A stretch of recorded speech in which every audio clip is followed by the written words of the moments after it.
I'm Susan Finkleman. I'm 58 years old. This is April 26th, 2008, in Sacramento, California, and I am interviewing my husband. I am Joseph Finkleman. I am 60 years of age. It is April 26th, 2008, in Sacramento, California, and I am being interviewed by my wife. So, Joe, I know that your family came from Eastern Europe and a lot of them were lost in the Holocaust, but your branch of the family managed to escape that fate. So, can you tell me a little bit about how they escaped? My grandfather had successfully evaded the Russian army draft. They lived in Lithuania. He was married to my grandmother, and they had several children. But ultimately, the Russian army realized the scam that my grandfather had been doing and took him in and kept him for about 10 years before he had a leave of absence. And he simply went to the nearest port and got on the very first ship going somewhere. He wasn't even interested where it was going. That ship was a cattle boat that was going to Galveston, Texas, where he landed and got work and sent word back to my grandmother to come to America with him. My grandmother was not as excited about this prospect as she could have been, as she had gotten used to raising the children and not having her husband at home because he was in the army. And she had a very successful little business, a woolen mill, and lived a relatively prosperous middle-class life in Lithuania. And to her, Europe was a place of culture and America was a place of barbarity.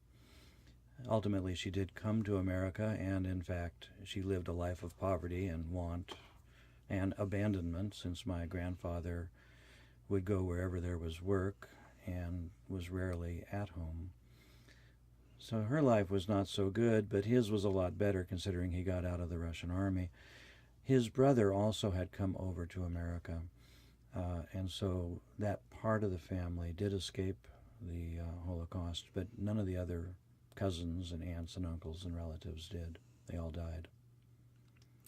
So, I know that you were born in the Southern California desert and your dad had a chicken farm when you were little, and there was some sort of government homestead or government plan involved in this. Can you explain a little bit more about what that was all about? My father actually grew up on a farm in Flint, Michigan, and really liked that kind of life. The Depression came and the war came, and after the war, the government had a program that was basically designed for veterans to buy fairly worthless land in the desert for $100 an acre. And to my landless peasant father, $100 an acre of California land was just beyond heaven. So he did buy it. It didn't have improvements as such. It didn't have water or electricity. It did have gas, oddly. The road was not paved. But he started a little farm, and they lived in a pup tent, army surplus, until he could build a little 10-by-10 shack with an outhouse, as I recall. And then ultimately, my grandfather came to live with us for a little while, and he and my dad built a 3-room home. By then, electricity and water had been installed, and I do recall the day that they paved the road. All of us kids were quite excited. We stood on the edge of the embankment and looked at these big machines putting tarmac down, just like a real place, instead of a dirt road, country area, which is what it was. And so that was the chicken farm, which my father also was going to college at the time. And so he wanted to be a veterinarian. So he would take me to school. My mom worked, and he would take me to college, and I would attend college at the age of 3 and 4. It was It was probably my best part of my childhood, actually.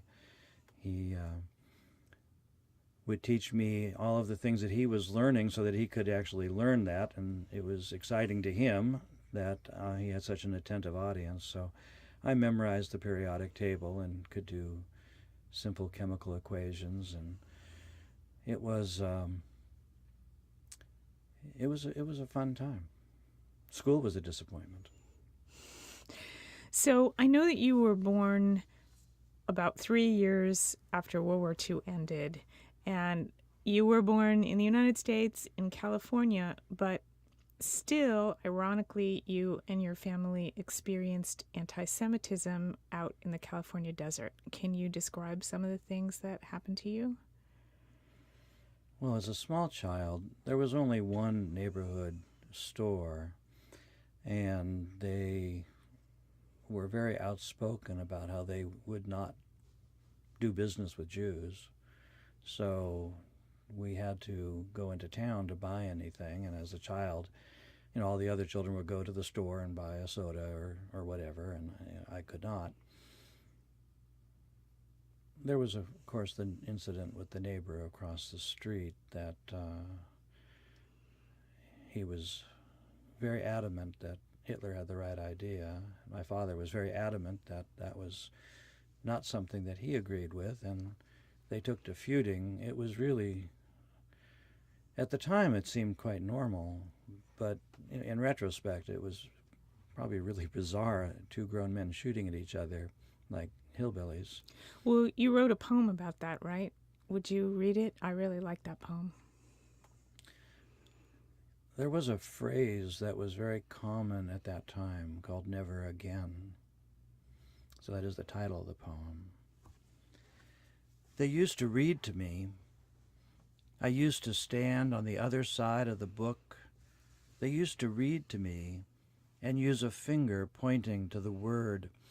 They used to read to me and forgot that from where I was standing, it was upside down and backwards from where they sat. One day, I started to read to them. I remember the look on their faces as their silent 3-year-old spoke for the first time. I learned to speak by seeing the words. They used to read to me because they feared that I was slow. So my dad, in an effort to undo the misfortune of the slow child, who read upside down and backwards, used to sit me on his lap every morning, right side up now, and have me read front and back page of the newspaper. He'd point out the countries on a nearby map and tell me his stories of current and recent events. On his knee, I learned about history, Holocaust and hate. He would hold me, his 3-year-old child, and weep, and tell me about our family in the old country that no longer existed. And he would say over and over, never again. We lived out in the country. There was this little store down the road before the highway. I wasn't allowed to go there. They knew we were Jews, didn't want us there. I couldn't play in the front yard for several years. The neighbor down the road told my dad Hitler was right. They took to shooting at each other, just occasionally. It seemed normal at the time. There were people who wanted to kill us because we were Jewish. So my dad would take me to the police range every Saturday. The Sabbath for us was a day of study, not of the Talmud, but of the 22. The target, he would say, picture it as if they were Nazis. And then he would say, just 10, kill at least 10 of them. If every Jew kills at least 10 of them, they'll stop. Just 10, he'd say, and then he'd whisper, never again. I could scarcely hold the weight, but I was bred to be perfect, and I got good at it. Shoot to kill, squeeze the trigger, just 10 of them. Breathe. Shoot to kill. Focus, 10 of them. Squeeze like it's a woman's breast. Shoot to kill. and then he'd whisper, "Never again, good boy." So my dad is old and infirm now, chair-bound really. He's arguing with my sister to have his guns back, the same ones I learned on over 40 years ago. Never again, Sonny, never again. My sister is more afraid of the old man with a loaded weapon at hand than she is of the Nazis.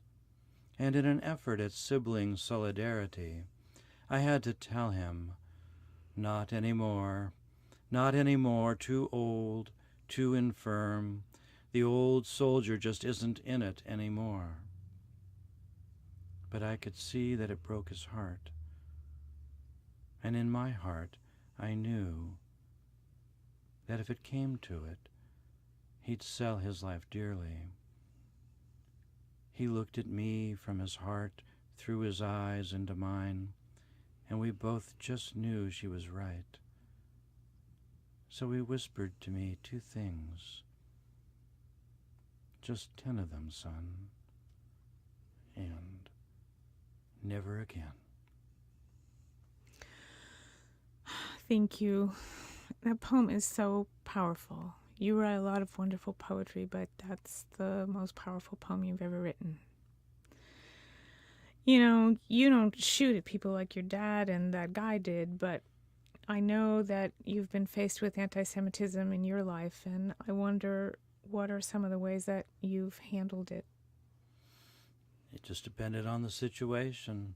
I had an employer that was very outspoken in his prejudice, and I was a union member, and the union actually stepped in and got me out of that situation. So that was one way, one strategy, if you will. When I was in business for myself, I actually had someone come over and want to do business with me and explain very carefully that he really hated Jews after ascertaining that I was Jewish. And then he pitched me on doing business with me, which was a little confusing in terms of rapport building, but it was an interesting experience. I don't know. I wouldn't have any advice on strategy other than I thanked him and had him leave. I've had women in my life when I was younger explain to me that they wouldn't have sex with me because I was Jewish, and I thought that was very strange. And then the opposite, too. There's many experiences, some humorous and some not. I can remember one situation where very young, very violent men were quite outspoken in their prejudices, and they were best to be avoided. So I don't think that there's any one strategy other than to not die.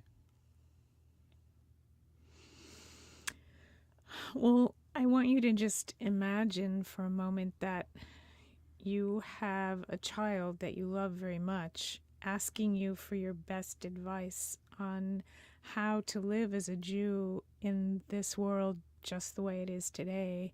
What advice would you give that child? During the Inquisition, there was very interesting torture chambers where Jews were, after being tortured, given the choice of converting, and the torture would stop. And there were Jews who would, in fact, convert. Oftentimes, they were swiftly killed at that point because, as it was said, it was better to die as a Christian. And those people didn't think that those conversions at sword point were all that authentic. And I thought about that. I was a teenager when I learned that, and I thought about that a lot. And I decided then, and I still believe today, that it would be infinitely better to die as a Jew. perhaps with the Shema on my lips if I were brave enough.